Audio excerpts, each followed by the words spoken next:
আসলে ইসলামকে নিয়ে তারা ব্যবসা শুরু করে দিয়েছে।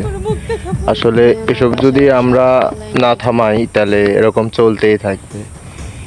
সঠিক তদন্ত করে এই হুজুরের কঠিনতম কঠিন বিচার হওয়া দরকার।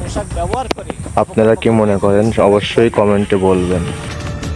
তিনি জনপ্রিয় ইসলামী বক্তা এবং কারি। দিনী শিক্ষা দিতে নাতনি সম্পর্কের ফাঁদ পেতে মাদ্রাসায় ভর্তি করান অসহায় পরিবারের এক কিশোরীকে। ক্লাসের নাম করে ওই কিশোরীকে নিয়ে যেতেন বিশেষ কক্ষে। অভিযোগ আছে প্রায় 6 মাস যাবৎ 50 বছর বয়সী এই ইসলামী বক্তা ধর্ষণ করেন ফুটপাতে চাল বিক্রি করে সংসার চালানো এক অসহায় বাবার মেয়েকে।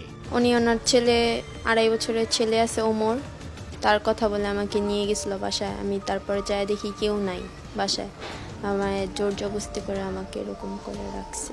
এই মাদ্রাসায় আপনাকে ভর্তি করিয়েছে কে? উনি ভর্তি করছে। আমরা জানতে পারলাম মাঝে মাঝে আপনি মাদ্রাসায় যেতেন না, কোথায় যেতেন আপনি? উনি ওনার বাসার 7 তলায় নিয়ে যেত।